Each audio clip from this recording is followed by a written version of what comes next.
El domingo próximo vamos a elegir a un nuevo, idealmente nuevo Congreso o congresistas.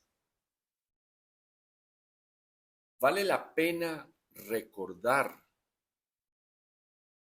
que el Congreso de la República o los congresos en Occidente, que es el lugar en donde vivimos los colombianos, fue una conquista de las ideas que defendieron los revolucionarios en Europa primero en el siglo XIX, no hace mucho. Piense usted en que han pasado apenas 200 años, sumando ahí una cifra global. Antes de 200 años, que no es mucho, piense usted en que son apenas 8 generaciones.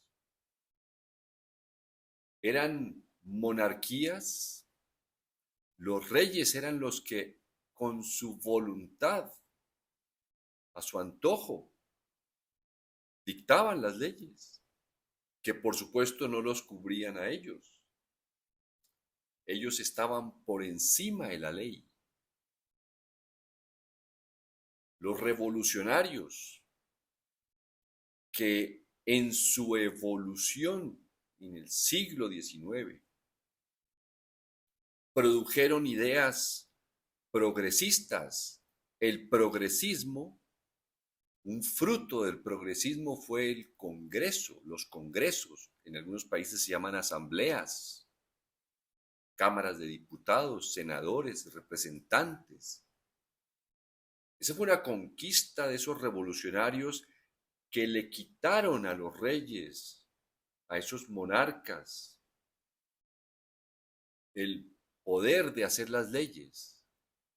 Y entonces surge un grupo de personas que deben ser instruidas, deben pensar en el bienestar de los pueblos y hacer las leyes que más convengan para el desarrollo de la mayoría de los ciudadanos, término también que nació con esas revoluciones. Antes éramos súbditos.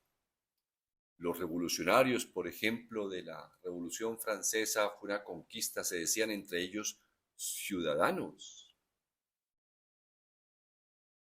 Luego, si los congresos son exitosos, y en Colombia los tenemos desde hace un buen tiempo, si los congresistas fueran personas serias, justas, correctas, pues las leyes que ellos deben hacer, aprobar, deberían haber servido para que el pueblo colombiano tuvieran todos lo básico, que es educación, salud, vías para sacar sus productos, leyes que impulsaran el desarrollo del campo, para educar al campesino.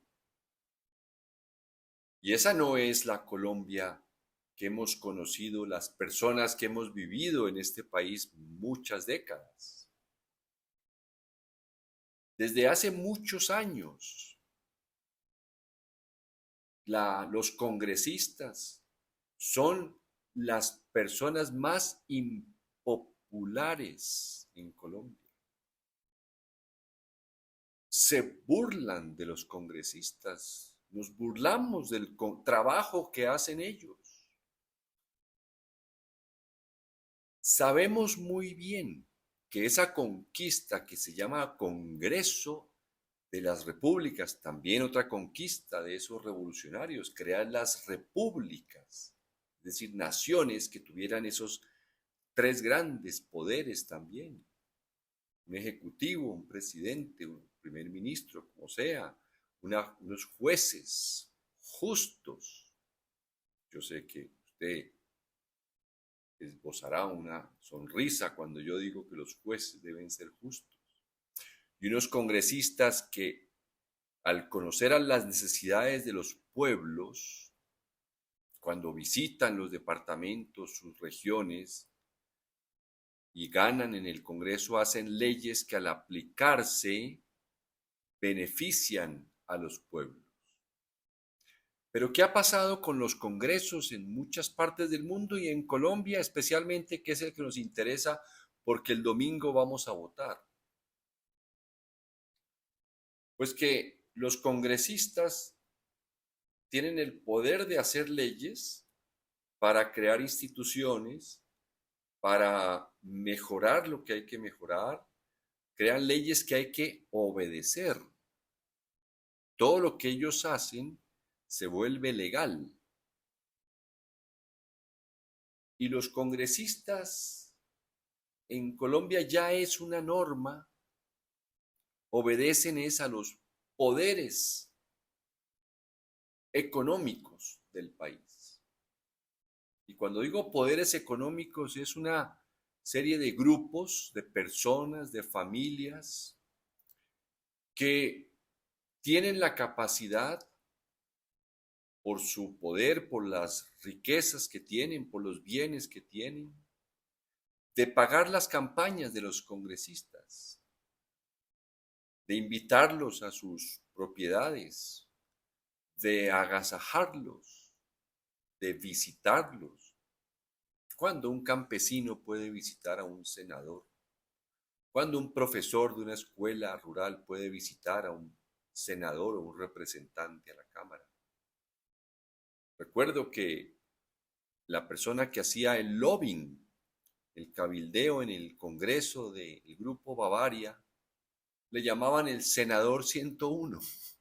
Era, y él se sentía orgulloso de que le dijeran el senador 101, porque él iba al Congreso y entraba como quien va a una oficina a reunirse con los congresistas y a decirles cuáles son las leyes que le convienen al Grupo Bavaria en esa época, después a los bancos, después a los diferentes grupos.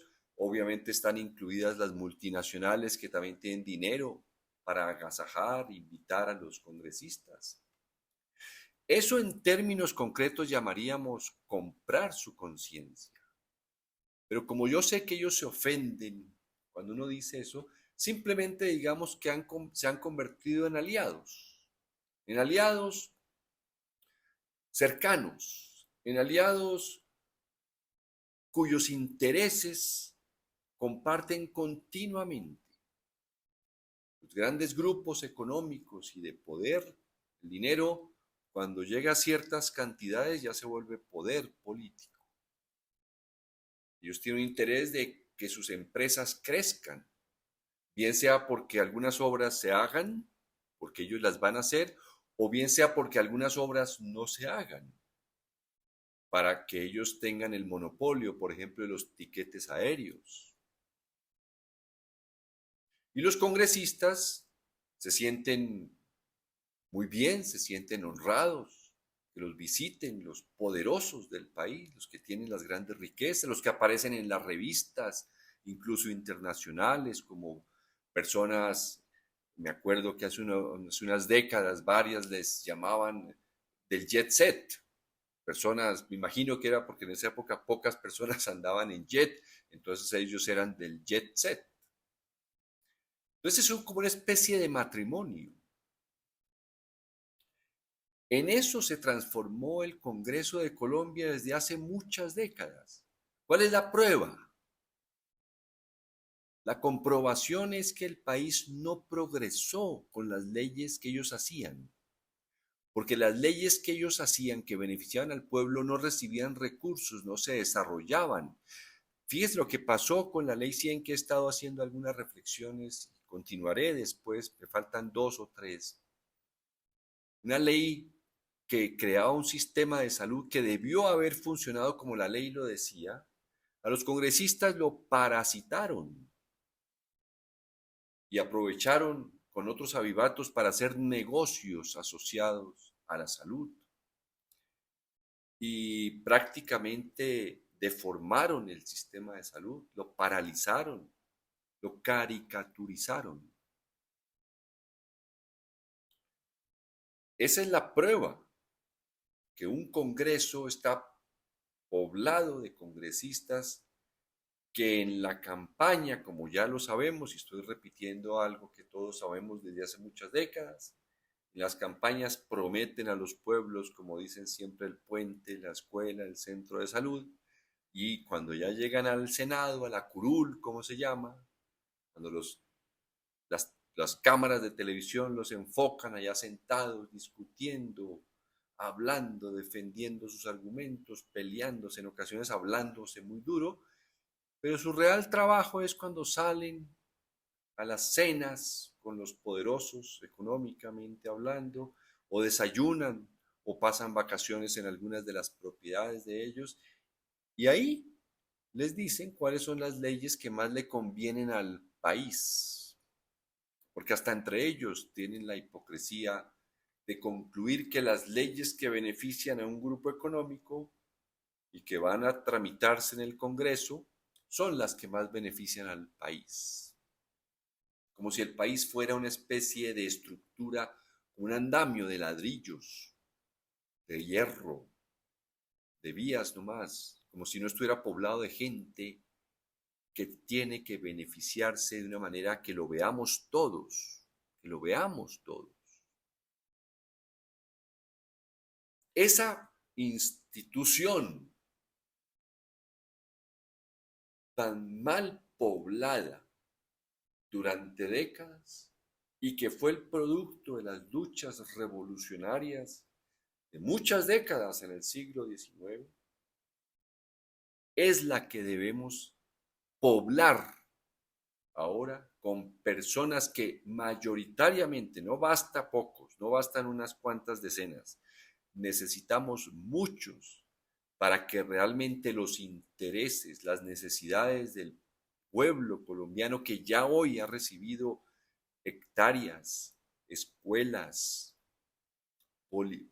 politécnicos, centros universitarios, los campesinos están recibiendo una mesada, realmente continúe esa renovación o esa, más que transformación, ese nacimiento de una Colombia que tenga congresistas, que propongan leyes y que al ejecutarlas usted vea en las universidades personas que vienen de departamentos que no soñaban antes con ir a la universidad, personas que tengan carreteras para llevar sus productos a los mercados.